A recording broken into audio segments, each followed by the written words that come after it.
Salom qadrli do'stlar, qadrli zo'r mebel obunachilari, navbatdagi xonadonimiz mebellarni olib kelib joy-joyiga qo'yib oldik. Hozir xudo xolasa syomka jarayonida turibmiz. Bu mebelimizni o'sha bundan avvalgi videomizda aytganimizdek, Jamol aka xonadonida aytib o'tganmiz.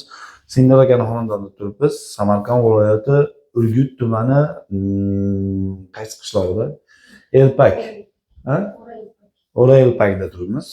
Ana shu bu yerga ikkita xonadoniga mebel o'rnatib berdik. Ya'ni Singdor akamizni, ukalari Iskandar akamizning xonadoniga ham, Singdor akaning xonadoniga ham qo'yib berdik. Jami 40 million so'mga dogovor qilingan oshxona mebelimiz. Bittasi bu bo'lsa, bittasi hozir yana syomka qilamiz. Ikkinchisini bitta mahallaga o'rnatganmiz. Ko'rib turganinglardek mebelimizni konkretniy qilib joyiga qo'yib oldik, xudo xolasa. Bu yerimizga dogovor boshqacha bo'lgan. Xullas o'sha bir ikkita avval o'sha akfa zakaz qilganmi, boshqa bo'lganmi, aldangan ekan. Bir ikkita joylarda keldimda bu yerlarni ko'rganimdan keyin aytdi, "Jamol shu menga mana shunaqa narsalar ko'p bo'lgan, shu uchun zalog masalasida 50% bera olmayman. Uchidan 1,5 million shunaqa qilib bera olaman, lekin qolganini bera olmayman. Shunaqa men ko'p tushib qolganman." deb aytgan uchun 1 million zalogini olganmiz bu yerda. 39 million so'm pulimiz qolgan bu yerda. 1 million so'm bilan biz 40 million so'mlik mebelni tayyorlab olib kelib joyiga o'rnatib berdik. 39 millionda o'sha kunning o'zida olib chiqib ketganmiz, xudo xolasa. Uy xonadon egalari rozi. O'zlari syomkaga aralasholmaydiganida, shuning uchun o'zim qilib qo'yaman syomkasini, o'zlari hozir ishda. Ko'rib turgan mebellarni bo'ladigan bo'lsa, balandligini 297 sm ham bo'ldi, 3 metrga yetmasdan bo'ldi. Ana shu razmerimizga qildik. Aylanachasiga bu yerda ham mokriy akrilimizni qilgan bo'lsak, o'rta qismini bo'ladigan bo'lsa, silver, stolnoy silver svetimizni qilib berganmiz. Bu yer ham bez ruchka qilib berdik. Hozirgi kunda zamonaviy fasonlarda bo'ldi bu mebelimiz ham.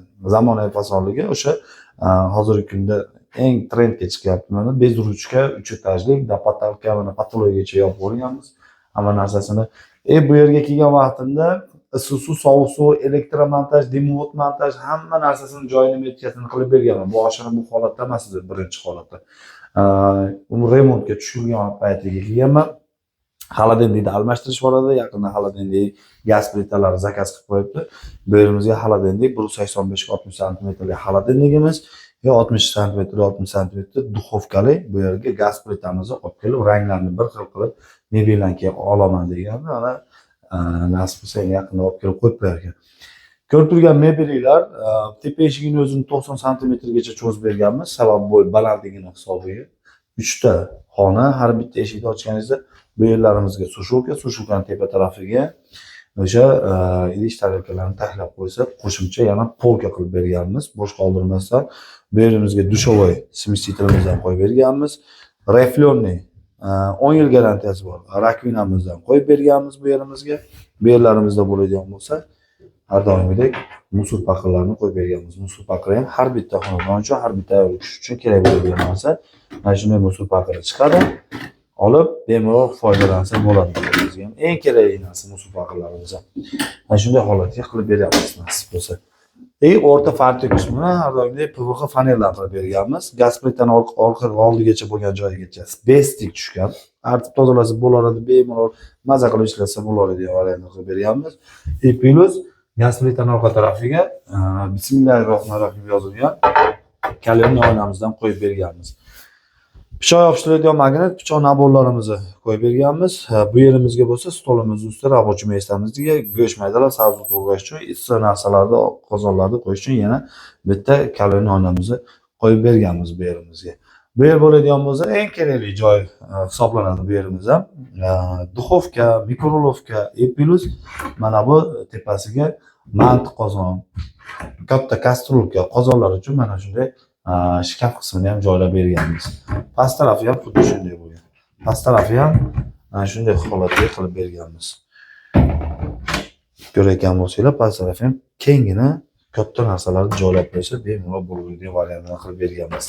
Gaz chap tarafiga bo'ladigan bo'lsa, mana bunday holatiga qoshiq poddomlari bilan tortmasini joylab berganmiz bu yerimizga. Polniy vakuumli, hamma joyi 100% ikkilik PVX lentada qilib berganmiz. Bu mebelimiz hozir devorga qotirilgani yo'q. Mana shu ikki tarafga ilinayotgan shkafimizni mana shu mebellar полный tepadagi ilinayotgan mebellarimiz ikkala shkaf sviyatkasini ushlab turibdi. Sababi orqa tarafida mana bunday ko'z joyi bor ekan, shuning uchun devorga ilish ilojisi bo'lmadi. Hozir mebel o'ziga o'zi tikka turibdi. Mustahkam holatini qilib berganmiz.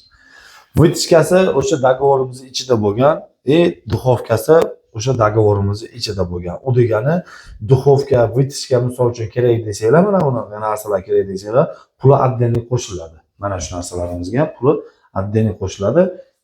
Qaysidir bitoy texnika kerak bo'lsa, narxini arzon qilib olib kelib beramiz. Gaz bilan xolodilligimizni aytgan vaqtimizda o'zim tanish bor ekan, o'sha yerdan gaplashib qo'ygan edik, shuning uchun olib kelib bermadik.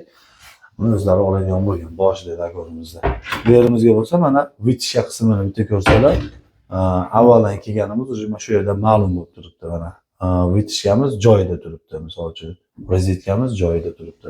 Hamma narsasi joy-joyida turibdi. Bo'lsa, endi foydalanishga topshirib bo'ldi, nasib bo'lsa, maza qilib ishlatadigan holatini qilib berdik. Tepasini ko'rib turayotgan bo'lsanglar, kirgan vaqtimda usta shu yerda edi. Men o'sha razmeriga qarab bu yerimizga mana tepasini yopishtirib o'tib ketdim. Tepadagi karnizimizni, o'sha karnizni razisasini tashlab turib mebel qilib berganman. Hozir ana shu karnizimiz mebeli peshonasi bilan aylanib o'tib ketgan holatda turibdi. Juda ham yaxshi variant, chunki polda ham, patoloyda ham pratik holati bo'lgan. Bironta joyda stik bo'lmagan, nasib bo'lsa maza qilib ishlatadi. Mana shunday mebellar sizlarga ham kerak bo'ladigan bo'lsa, pastda nomerlarimiz bor. Bemalol aloqaga chiqa olasizlar. Xudo xohlasa, chiroyli qilib ishlarni bitkazib beramiz. Sog' bo'lasizlar, salomat bo'lasizlar. Sizlar bilan yana qaytib zo'r mebellar ko'rishguncha salomat bo'linglar.